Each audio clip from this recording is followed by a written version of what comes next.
Video की शुरुआत में ये 3 अलग अलग तस्वीरें आपने देखी। इन तस्वीरों में दिखाई दे रहा है कि कुछ लोग धरने पर बैठे हुए हैं। ये कोई ऐसे वैसे लोग नहीं हैं, बल्कि विधायक हैं, और वो भी बीजेपी के, जो अपनी ही सरकार के खिलाफ अब धरने पर बैठ गए हैं। तस्वीरें हैं जबलपुर से, सिवनी से और रीवा से, जहां पर विधायक मांगे पूरी करवाने के लिए खुद धरने पर बैठ गए हैं। अब बताइए, जनता का क्या होगा? जनता जिन विधायकों के पास अपनी मांगे पूरी करवाने जाती है, अगर वो ही धरने पर बैठ जाएं तो ऐसे में सरकार कैसे चलेगी? जन सुनवाई, जनता की जितनी भी परेशानियां हैं, उनका हल कैसे होगा? ये तस्वीरें कहां की है और आखिर क्यों बीजेपी के विधायकों ने अपनी सरकार के खिलाफ मोर्चा खोल दिया है?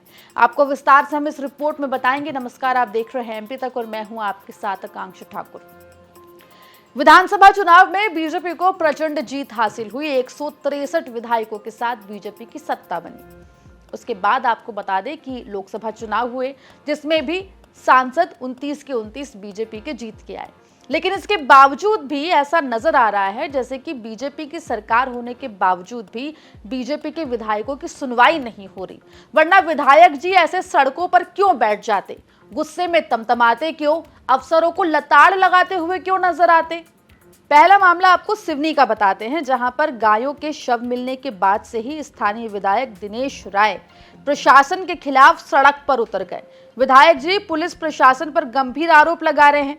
वो मांग कर रहे हैं कि आरोपियों के घरों पर बुलडोजर चला दिया जाए। साथ ही साथ आपको बता दें कि विधायक दिनेश राय इस पूरे मामले को लेकर धरने पर बैठे हुए दिखाई दिए। ऐसे में उस सिवनी की जनता जिन्होंने विधायक दिनेश राय को चुना है, वो सुनवाई के लिए कहां जाएगी? अब दूसरा मामला आया है रीवा से। आपको बता दें कि रीवा से बीजेपी विधायक प्रदीप पटेल अपनी ही सरकार के खिलाफ सहकारिता कार्यालय में जाकर धरने पर बैठ गए। दरअसल मामला यहां पर यह है कि 3000 से भी अधिक किसान जो कि हितग्राही हैं, उनकी मुश्किलें बढ़ गई हैं। वो अपने ही पैसे बैंक से नहीं निकाल पा रहे हैं। किसानों की सुनवाई नहीं हो रही थी बैंक में। किसान शिकायत लेकर विधायक जी के पास पहुंचे तो विधायक जी सहकारिता कार्यालय जाकर धरने पर बैठ गए और कहने लगे कि भैया देखो, ऐसा है, जब तक मांगे पूरी नहीं होगी, किसानों को पैसा नहीं मिलेगा, हम तो धरने से नहीं उठने वाले। अब तीसरा मामला है जबलपुर का।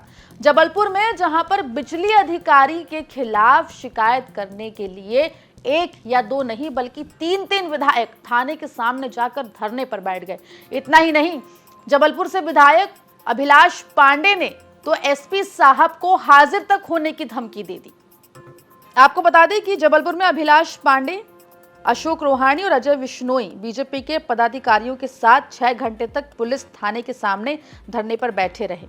आपको यहाँ का मामला भी बता देते हैं। दरअसल बिजली अधिकारी ने शिकायत की थी कि बीजेपी के पार्षद और कुछ नेताओं ने आकर बिजली कार्यालय में तोड़फोड़ की, जिसके बाद बीजेपी नेताओं के ऊपर एफआईआर हो गई। इस एफआईआर से नाराज होकर विधायक अभिलाष पांडे और बाकी के विधायक जाकर कोतवाली थाने के बाहर धरने पर बैठ गए हैं।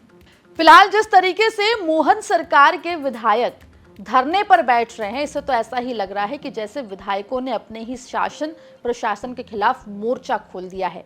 विधायकों की ही सुनवाई जो है वो सरकार में नहीं होती दिखाई दे रही है। जिस तरीके से विधायक मोर्चा खोले हुए, आने वाले वक्त में देखना होगा कि आखिर और कितने विधायक ऐसे ही अपनी समस्याओं और जनमानस की समस्याओं के साथ धरने पर बैठते हुए दिखाई देते हैं। रिपोर्ट कैसी लगी कमेंट सेक्शन में जरूर बताएं। मध्य प्रदेश से जुड़ी तमाम खबरों के लिए बने रहिए एमपी तक के साथ।